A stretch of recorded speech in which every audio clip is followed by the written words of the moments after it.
announcer. Student Milos Klaretsky was playing rock star in his dorm room. Then he stage dived from the top bunk. Now he's impaled on a steel chair.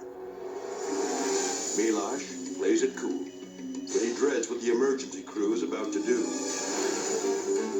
They shield him with blankets. Then they bring out the electric saw.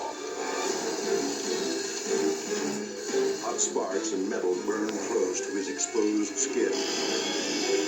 But if they simply yank out the chair, he'll bleed to death. Milos heads to the hospital with a steel spike poking through his thigh. He'll survive. But next time, this air guitarist will stay clear of heavy metal.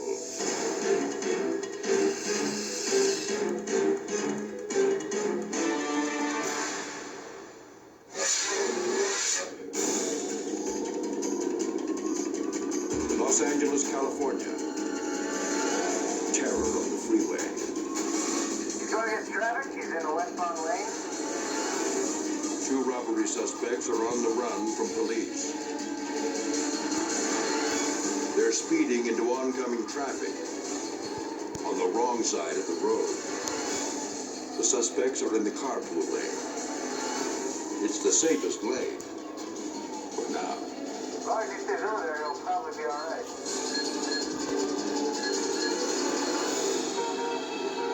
Wow, he just missed a bus right there. The fugitives nearly crash head-on into a bus packed with people.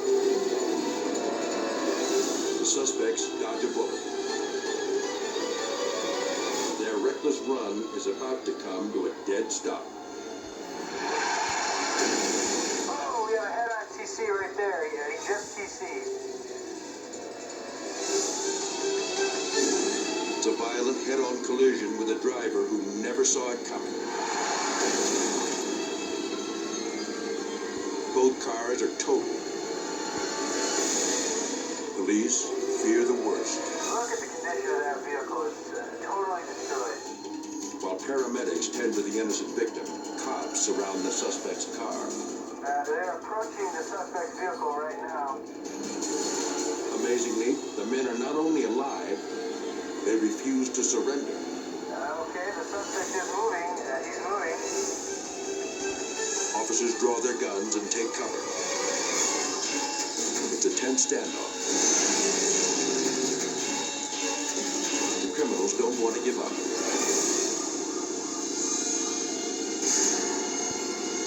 But they're too badly hurt to put up a fight.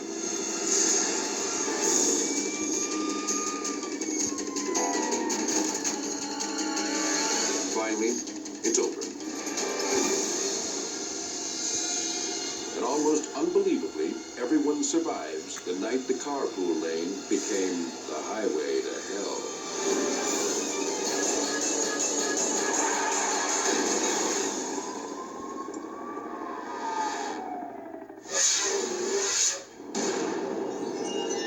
Just outside Seattle, Washington.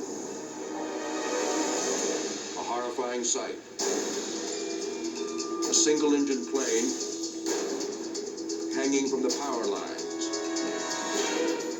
by one wheel with the pilot inside. Tukwila Fire Battalion Chief Dave Ewing thinks he's dreaming. It was 5 in the morning, and we were soundly sleeping at the fire station, and we got the dispatch. And my mental picture of it at the time was at the airport, a plane had slid off the runway and ended up into a fence or into some wires. I wasn't picturing it as being suspended up in the air. The plane was seconds from landing.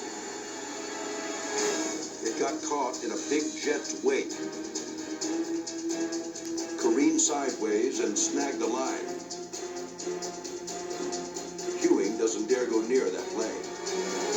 If we put our aerial ladders up to the airplane and the power was on, then we create the path to ground, and therefore everybody involved is going to be electrocuted.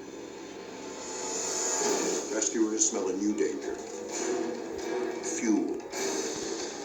It's leaking. 25,000 volts are ready to ignite it. We were going to be operating right over that fuel leak to get the pilot out. So we had to foam that spill on the ground so that if there was a fire, the pilot wasn't in danger from that. It takes an hour and a half to shut down the lines. But how long can that tiny wheel keep holding a 1,600-pound plane? The concern was, as this went on, that the winds could come up. And of course, an airplane wants to fly when you have wind going over the wings, and our concern was it would come off the wire. Rescue workers inch forward.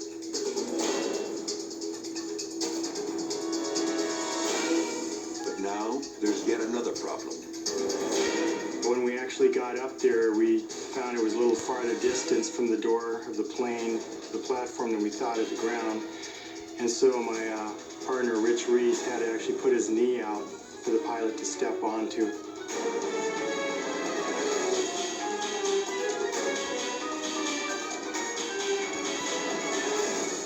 After 4 hours upside down, the pilot's legs are numb, his circulation cut off by the seatbelt. But he's grateful to be alive. The only damage to the plane? A bent propeller. Oddly, this freak accident probably saved the pilot's life. In a strange way, being caught in the wires probably saved his life. If he had just flipped over and landed on the roadway, he would have been probably instantly killed. It's a strange bit of luck. On a day when a pilot's world turned upside down. Coming up, a jockey and his racehorse take a nosedive at full speed. Then, a lovesick man climbs to the top of a 100-foot tower and threatens to jump. And it's high-speed terror when two racers collide, turning a track into a mangled mass of metal. When the world's most amazing videos continues.